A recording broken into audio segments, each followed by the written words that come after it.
There is a lie that you have carried with you since you were a child. It is a lie that whispers to you when you walk into a crowded room.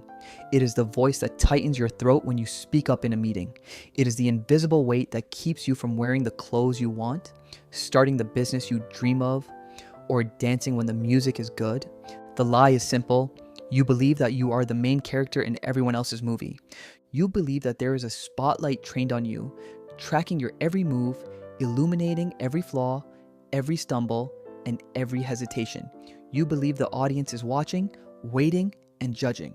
But today, we are going to turn off the lights. We are going to dismantle the stage, and we are going to discover the quiet, liberating truth that can set you free. Let's look at the diagnosis. This phenomenon is what psychologists call the spotlight effect. It is the tendency to massively overestimate how much other people notice about us. But knowing the definition isn't enough. We need to examine how this poison seeps into the cracks of your daily life. It is often so subtle that you mistake it for your own personality. Consider the gym. You walk in and immediately you feel the eyes. You pick up a weight and you feel visible. You worry that your form is off, that you're sweating too much, or that you look weak compared to the person next to you. You shorten your workout. You skip the exercises you don't know perfectly. You shrink. You imagine a chorus of inner critics inside the heads of everyone around you, analyzing your physique. Consider your social interactions. You are at a dinner party. The conversation flows and you make a comment. Perhaps it falls slightly flat. Maybe you stumble over a word, or there's a pause that lasts 1 second too long. Later that night, while you are lying in bed staring at the ceiling in the dark, your brain replays that 3-second moment on a loop. You cringe physically. You burn with a hot flush of embarrassment. You are convinced that everyone else at that table went home thinking about your awkwardness. Consider your ambition. You have an idea, a project, a piece of art you want to share with the world, but you never press publish. You never launch. Why? Because you are terrified of the criticism that hasn't even happened yet. You are paralyzed by the imaginary opinions of people who haven't even looked your way. Why do we do this? Why does the human brain torture itself with this illusion of constant surveillance? It is not because you're broken, it is because you're human. To understand this, we must look back. We must look at the architecture of your mind, built thousands of years ago. For your ancestors, social rejection was not just uncomfortable, it was a death sentence. To be cast out of the tribe meant facing the cold, the hunger, and the predators alone. Your brain evolved a hypersensitive alarm system. It was designed to constantly scan for disapproval. It was safer to assume everyone was watching you and to behave perfectly than to risk making a mistake and being exiled. But you are no longer on the savannah. There are no saber-toothed tigers waiting in the shadows of the supermarket.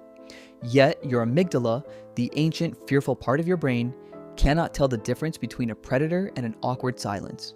It treats a stain on your shirt with the same adrenaline response as a threat to your life.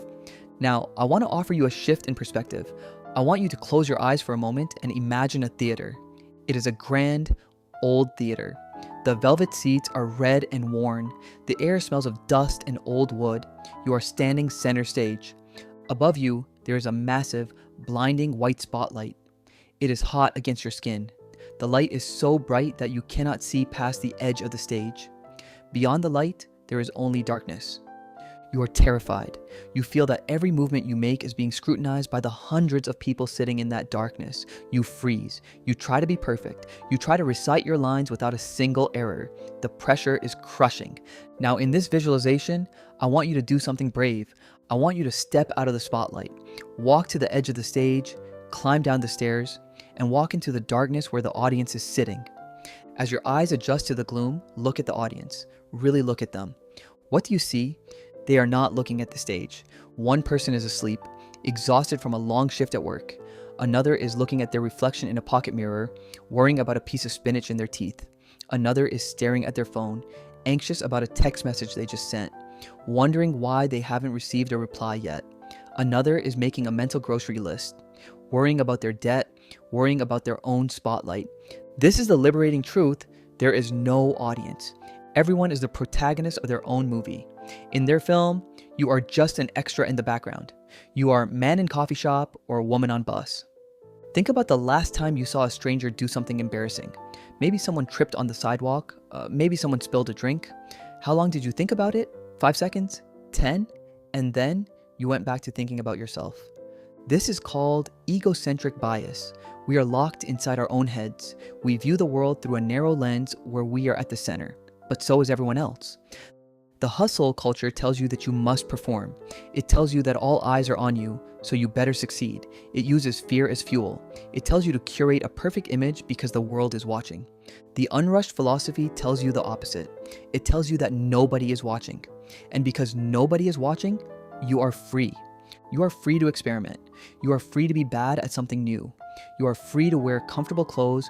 You are free to stumble. The spotlight is a hallucination. The heat you feel is generated by your own ego, not by the attention of others. So, how do we break this illusion? How do we convince the ancient brain that we are safe? We do it with one brick, one small action. We cannot think our way out of this fear. We must act our way out of it. We need to provide the brain with evidence that the world will not end if we are imperfect. Here's your task for today. It is simple, but it will feel uncomfortable. I want you to practice intentional imperfection. Go into a public space.